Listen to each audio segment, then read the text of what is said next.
आज एक महत्वपूर्ण विषय में आप सब लोगों से बात करने का अवसर मिला है।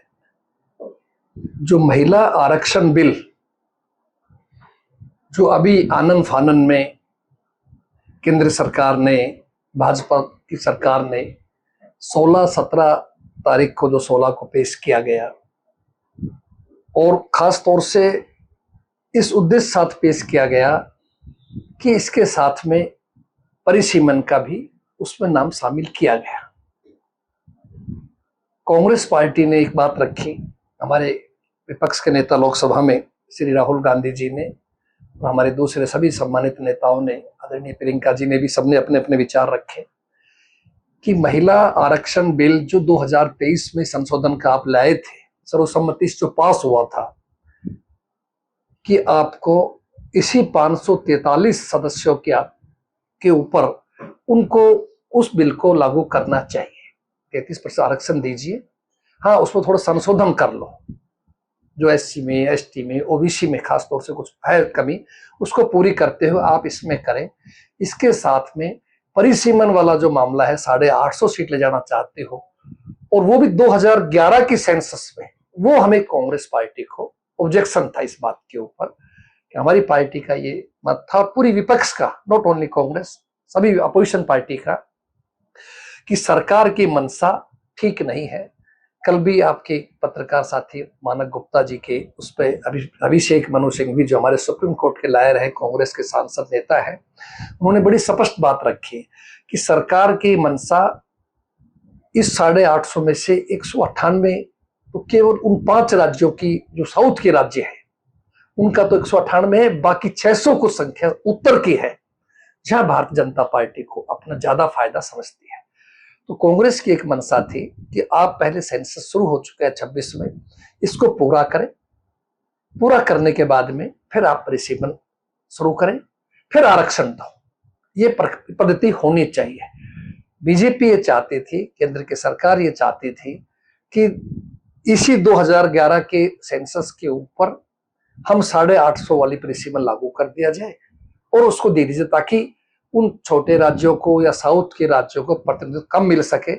और खास तौर से जो पिछड़ा वर्ग है, एससी, एसटी और ओबीसी, विशेष तौर से जो हमारे पार्टी ने विशेष उस पर लग गया कि उनके साथ जो गैर इंसाफ हुआ था, जातीय जनगणना जो नहीं हो पाई थी, वो अब की बार हम मांग करेंगे सेंसस के बाद में जातीय जनगणना, और उसके बाद में आप इसको लागू करें। हम भी चाहते 33%। और हमारी नेता प्रियंका गांधी जी ने स्पष्ट शब्द में कहा कि सबसे पहले 1928 में मोतीलाल नेहरू जी ने ये बात रखी थी कांग्रेस के अधिवेशन के अंदर कि महिलाओं को आरक्षण मिलना चाहिए। और मैं कहता हूं, आज अगर हमारे गांव की महिला कोई सरपंच है, शहर की कोई चेयरमैन है, जिस कमलेश सैनी जी है, तो वो किस लिए है कि पंचायती राज लागू आदरणीय स्वर्गीय राजीव गांधी जी ने किया था। उसके आधार के ऊपर आज हमारे जिला प्रमुख भी है, चेयरमैन भी है, हमारे सरपंच भी है, हमारे शहरों के अंदर भी है। तो ये सब चीजें कांग्रेस की मंशा कभी भी महिला विरोधी नहीं रही। इसलिए ये महिला आरक्षण का हमने इस समय, जो आपका 2/3 बहुमत से पास होना चाहिए था, सरकार के पास 2/3 बहुमत नहीं है, लेकिन वो उंगली कटा के शहीद होने वाली बात है। पश्चिम बंगाल के चुनाव चल रहे हैं, उनको ये मालूम था पास नहीं होगा तो विपक्ष पे इसका ठीकरा फोड़ देंगे, और अगर हमने पास करा लिया तो हम अपनी जीत सामने, देखो भाई हमने करा दिया। प्रधानमंत्री संबोधन दे रहे हैं, देश की महिलाओं से माफी मांगता हूँ। भाई माफी मांगने की क्या बात हो गई? आप ऐसा काम क्यों कर रहे हो? क्या उन्नाव की महिला नहीं थी? क्या हाथरस की महिला नहीं थी? क्या मणिपुर में महिलाओं का आपने देखा नहीं वीडियो जो आया था, कितना बुरी बात थी? क्या हमारी महिला खिलाड़ियों को, जो देश के ओलंपिक और बड़े बड़े पदक लेकर के आए थे, किस तरह दिल्ली में उनको घसीटा गया? जब कहाँ गए थे आप लोग, जब आपको महिलाओं का ख्याल नहीं आया? आज आपको महिलाओं का ख्याल आ गया। हम वैसे ही फैसला कर ले कि अपनी पार्टी में 33% देंगे तो भी ये काम चल सकता है, जब तक नहीं हो। लेकिन कांग्रेस स्पष्ट कहा है कि हम तैयार है, इसी चुनाव के अंदर आप कीजिए, 543 पे कर दीजिए, 2000 और उस सेंसस पे कर दो, कभी कोई दिक्कत नहीं है। जो आपने 3 साल पहले बनाया था 2023 में, उसको आधार मान के कर दीजिए। छोटा मोटा संसद तो करो, हम सहयोग करेंगे, क्योंकि वो भी सर्वसम्मति से पास कराया गया था।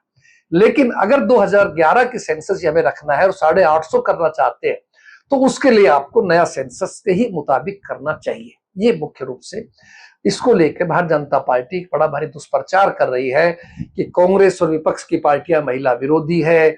और इसको लेकर के उन लोगों ने कहा तो हमें भी पार्टी की तरफ से आदेश मिला है कि हम अपनी बात लोगों के सामने रखनी चाहिए, इसलिए हमने आज आपको तकलीफ दी है। हमारे जिला कांग्रेस अध्यक्ष भाई जोकिया साहब, हमारी महिला अध्यक्ष डॉक्टर राजवती जी, डॉक्टर मनीष शर्मा साहब और तमाम हमारे सम्मानित साथीगण, हमारे वकील साहिबान जो पदाधिकारी हैं हमारी पार्टी के, वो सब नेतागण हैं आपके बीच में। इसीलिए हमने आपको तकलीफ दी कि आज बैठ के एक बात करें हमारे जिले की तरफ से। मैं इत्तेफाक से आज नारनौल में था तो मैंने कहा और भी अच्छी बात है कि आपको कांग्रेस का एक बड़ा स्टेटमेंट मिलेगा अपने प्रदेश की तरफ से, खुद प्रदेश अध्यक्ष नारनौल के अंदर बयान दे तो वो जाएंगे। मीडिया के साथियों से भी निवेदन है कि भाई आप भी इस बात को पूरा हाईलाइट करें कि कांग्रेस इसकी पक्षधर है, कांग्रेस चाहती है महिला आरक्षण लागू हो और समय समय पे हमने किया। मैंने जैसे बताया हमारे जिले में 4 में से 2 दिया, हमने तो 50% दिया था, लेकिन आगे भी हमारी ये मंशा है कि कांग्रेस 33% हम महिलाओं को टिकट देंगे, ये हमारा लक्ष्य है। मोटे तौर पे ये हम सब की तरफ से आज आपसे निवेदन था। एक टिकट का मैंने बताया, नगर निगम के चुनाव हरियाणा में शुरू हो चुके हैं, 21 तारीख से नॉमिनेशन फॉर्म भरने हैं, 10 मई को वोटिंग है। कांग्रेस पार्टी इस बात की पक्षधर रही है कि चुनाव के उम्मीदवार घोषणा समय से करनी चाहिए, इसलिए कल हमने सोनीपत और अम्बाला के मेयर के उम्मीदवार घोषणा कर दी। उनमें सोनीपत से श्री कमल दीवान जो देवराज दीवान पूर्व विधायक के बेटे हैं, और आपके अम्बाला से कुलजीत कौर सैनी है बरादरी से, वो उनको हमने ओबीसी बी महिला के रूप में, और आज सुधा भारद्वाज जी का हमने पंचकुला से सर्वसम्मति से फैसला हमारी कांग्रेस पार्टी की मीटिंग में हो गया। तो 2 दिन पहले थी, कल भी मेरी हरिप्रसाद जी की हुड्डा साहब की हम लोगों में मीटिंग थी, उसमें सर्वसम्मति से बात हुई है। और जो स्थान बचे हमारी मंशा है पार्षद लोगों को भी हम लोग सिंबल से चुनाव लड़ाए। सवाल जीत हार का नहीं है, सवाल ये है कि पार्टी का सिंबल एक एक नीचे तक, वार्ड तक, गली तक, मोहल्ले तक जाना चाहिए ताकि लोग अपनी चॉइस से वोटिंग कर सके। ये तो अब आप कोई प्रश्न हो तो पूछ सकते, कर रहे हैं तो उसके लिए समय देना चाहिए। फिर जल्दी क्या है?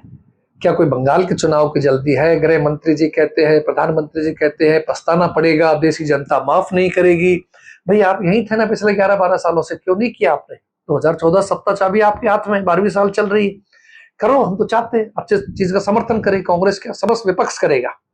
और अब कल बड़ा अच्छा अखिलेश जी बोल रहे थे, सुन रहे थे, आपने सुना होगा, उनका भी तो 21 राज्यों के अंदर बीजेपी की खुद की या उनके समर्थन की सरकार है, कितने मुख्यमंत्री बनाए हैं आपने?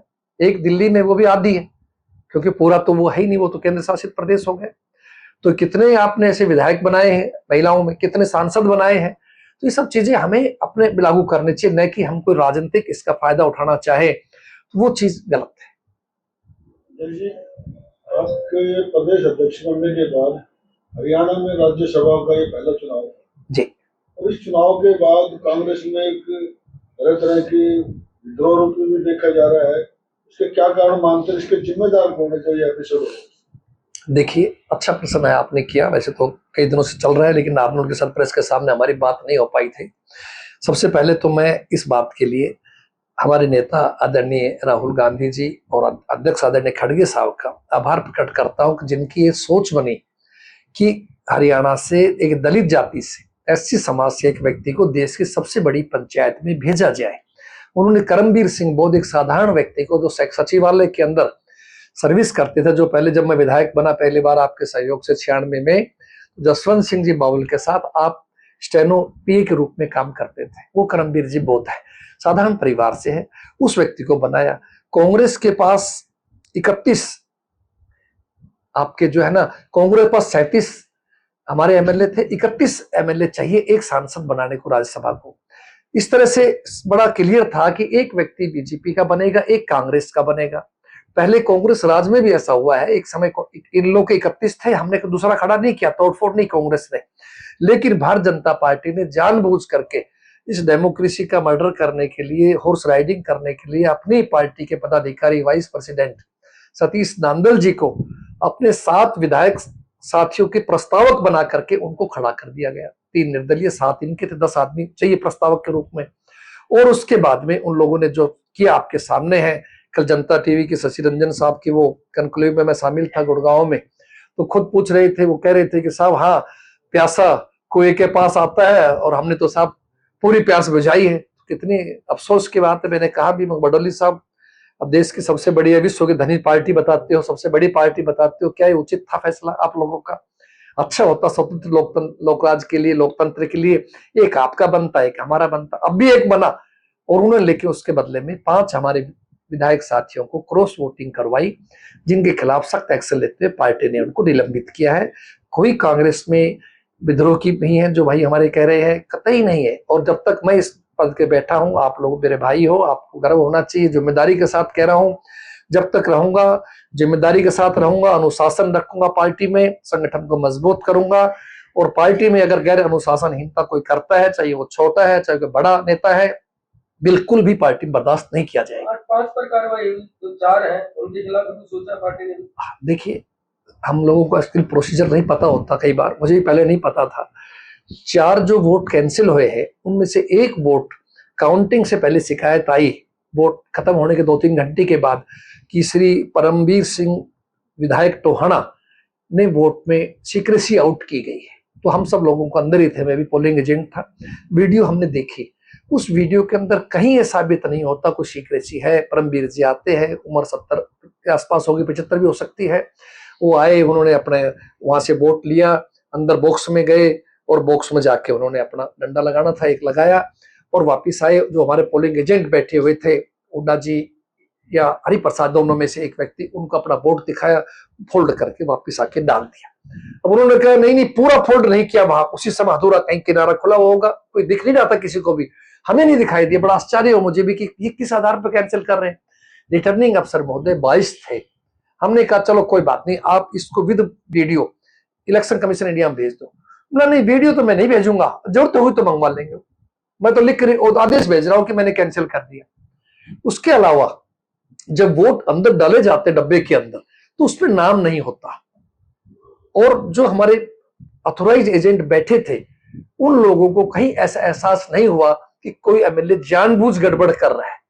तो इसलिए 3 वो थे जिनका नहीं मालूम, एक परमवीर जी का मालूम है। तो इसलिए अगर इंटेंशन पता लग जाए किसी भी तरह की, उनकी गलत नियति थी या हमारे ऑथोराइज एजेंट देख लेते, तो 100% उन पे भी कार्रवाई बनती है।